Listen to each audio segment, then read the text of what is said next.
हिंदी में यूपीएससी की तैयारी से संबंधित प्रोग्राम्स को देखने के लिए सब्सक्राइब करें स्टडी IQ IAS हिंदी।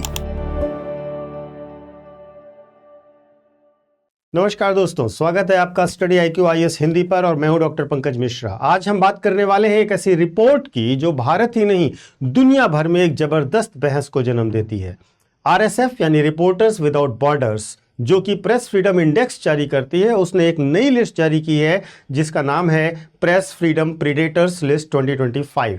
और इस लिस्ट में 3 बड़े नाम ऐसे हैं जिन पर ग्लोबली चिंता की जा रही है, चर्चा की जा रही है। एक है गौतम अडानी का अडानी ग्रुप और दूसरा है ऑप्स इंडिया, तीसरा एलॉन मस्क। इन तीनों को प्रेस फ्रीडम के लिए, प्रेस की आज़ादी के लिए खतरा माना गया है और प्रेडेटर्स ऑफ प्रेस फ्रीडम में शामिल किया गया है। आज के इस वीडियो में हम चर्चा करेंगे कि वास्तव में ये प्रेडेटर्स क्यों माने गए हैं और इसके साथ साथ हम यह भी जानने की कोशिश करेंगे कि क्या वास्तव में यह रिपोर्ट निष्पक्ष है, दूसरी बात क्या यह नैरेटिव बैटल है, और तीसरी बात भारत में मीडिया की आज़ादी और उस पर प्रतिबंध किस प्रकार से मायने रखते हैं इस रिपोर्ट के साथ। यह पूरा डिस्कशन आपके लिए UPSC GS paper 2, paper 3, media ethics, international indices के साथ साथ गवर्नेंस का एक महत्वपूर्ण पोर्शन होने जा रहा है, इसलिए ध्यान से देखिएगा। सबसे पहले मैं आपको अपना टेलीग्राम चैनल बता देता हूं, यूपीएससी मेंटर पंकज सर। इस टेलीग्राम चैनल पर आपको मेरे सारे वीडियोस के लिंक मिल जाएंगे जहां से आप करंट को लेकर अपडेट होंगे। तो सबसे पहला पॉइंट, RSF है क्या? रिपोर्टर्स विदाउट बॉर्डर्स, जिसे हम कॉमनली जानते हैं। देखिए 1985 में इसकी स्थापना की गई। इसका जो हेडक्वार्टर है वो पेरिस में है। इसका उद्देश्य है ग्लोबल जर्नलिज्म और प्रेस फ्रीडम का मूल्यांकन करना और इसकी वार्षिक रिपोर्ट जारी करना। यह हर साल वर्ल्ड प्रेस फ्रीडम इंडेक्स जारी करता है और जिसकी रिपोर्ट जब भी आती है तो भारत में मीडिया की स्वतंत्रता पर प्रश्न लगातार उठाए जाते हैं।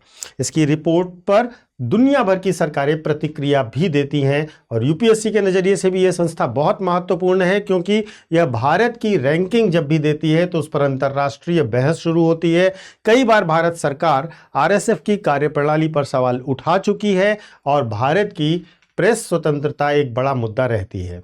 प्रीडेटर लिस्ट की भी बात करते हैं। क्या है ये RSF की प्रीडेटर लिस्ट? तो RSF हर साल उन व्यक्तियों, संस्थानों, संगठनों की रैंकिंग करता है और एक लिस्ट जारी करता है जिसे वो प्रेस फ्रीडम के प्रीडेटर्स यानी कि शिकारी, यानी कि उन्हें नुकसान पहुंचाने वाला मानता है।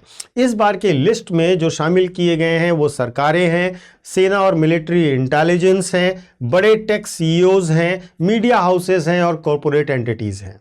यानी कि ये सिर्फ सरकार तक सीमित नहीं है। यह रिपोर्ट कॉरपोरेट इन्फ्लुएंस को भी शामिल करती है, डिजिटल प्लेटफॉर्म्स को भी शामिल करती है और प्रोपोगेंडा इकोसिस्टम को भी शामिल करती है। इसी लिस्ट में 3 बड़े नाम आते हैं।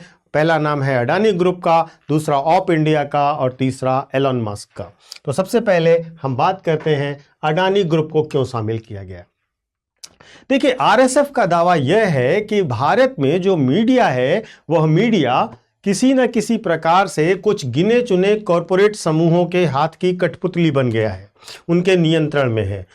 अडानी साहब ने NDTV इंडिया खरीदा और NDTV इंडिया के टेकओवर के बाद RSF ने इसको मीडिया कंसोलिडेशन का केस स्टडी माना।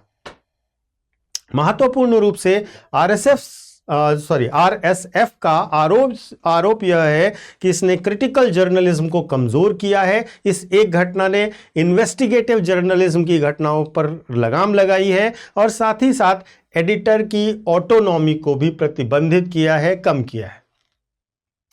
RSF की रिपोर्ट यह भी कहती है कि कॉरपोरेट मोनोपोली जो होती है वो क्रूशियल न्यूज़ नेटवर्क को हार्म करती है, प्लूरलिज्म को हार्म करती है। तो इस वजह से गौतम अडानी और उनकी कंपनी अडानी ग्रुप को प्रीडेटर की लिस्ट में शामिल किया गया है। दूसरा बड़ा नाम जो इंडिया से संबंधित है वो ऑप इंडिया है। ऑप इंडिया एक राइट लीनिंग डिजिटल प्लेटफॉर्म है जो कि इन्वेस्टिगेटिव पीसेस और काउंटर नैरेटिव जर्नलिज्म के लिए जाना जाता है। ये राइट विंग सपोर्टर भी है और साथ ही साथ ध्यान रखिएगा लेफ्ट विंग इकोसिस्टम के अगेंस्ट में ये अपने प्रोग्राम्स करते रहते हैं।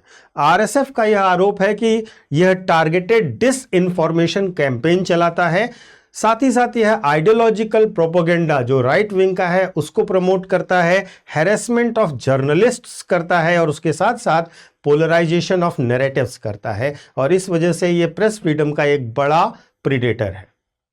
ऑब्स इंडिया ने आरएसएफ की लिस्ट को लेकर के जो अपनी प्रतिक्रिया दी है उसने कहा है कि यह राजनीतिक बदले की भावना के साथ साथ पश्चिमी बायसनेस को दर्शाता है और सेलेक्टिव टारगेटिंग को शो कर रही है आरएसएफ की यह लिस्ट। इसी तरीके से अगर हम भारत से बाहर देखें तो एलॉन मस्क का भी नाम है। एलॉन मस्क टेक जायंट को होल्ड करते हैं बहुत सारे, उनके ऊपर आरोप है कि उन्होंने पूरा मीडिया नैरेटिव को सेट किया है, वायरलेबिलिटी को कंट्रोल किया है और कई तरीके से इन्फ्लुएंस किया है लोगों के माइंडसेट को। प्रेस फ्रीडम को इस प्रकार से उन्होंने हार्म पहुंचाया है। मुद्दा यह है कि क्या भारत में वास्तव में प्रेस फ्रीडम पर खतरा है, क्या भारत में प्रेस फ्रीडम क्राइसिस में है। देखिए, आरएसएफ की जहां तक बात करें तो उसकी खुद की क्रेडिबिलिटी पर पूरी दुनिया में आलोचना होती रहती है। इसके क्रिटिसिज्म कई सारे मुद्दों पर होते हैं, जैसे कि इनकी मेथडोलॉजी में कोई ट्रांसपेरेंसी नहीं है, पहला बड़ा मुद्दा है। दूसरा, इनके रिस्पोंडेंट बहुत सीमित होते हैं, थोड़े से लोगों को सैंपल साइज में लेकर के ये अपना डिसीजन दे देते हैं।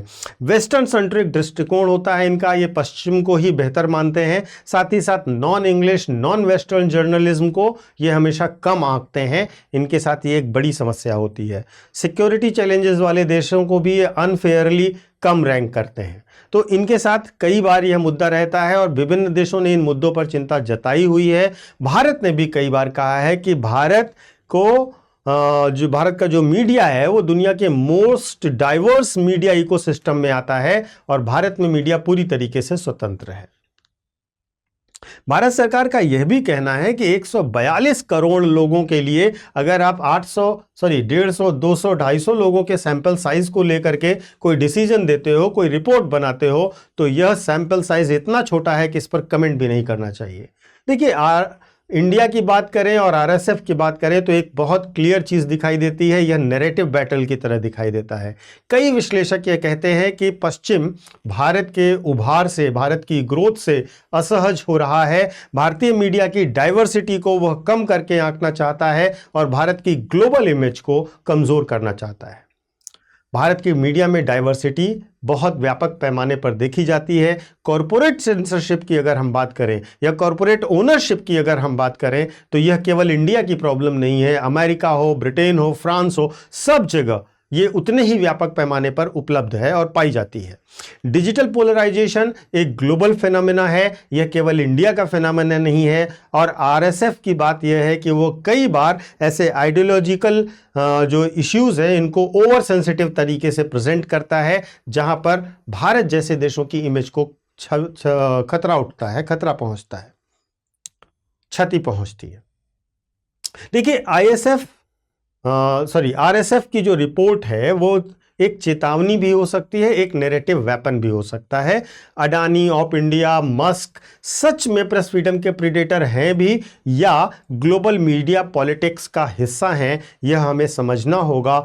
सच्चाई अगर मैं कहूं तो सच्चाई इन दोनों के बीच कहीं है। ये एक तरीके से मीडिया को इन्फ्लुएंस भी करते हैं और साथ साथ ये मीडिया के पॉलिटिकल इकोसिस्टम का वेपन भी बनते हैं।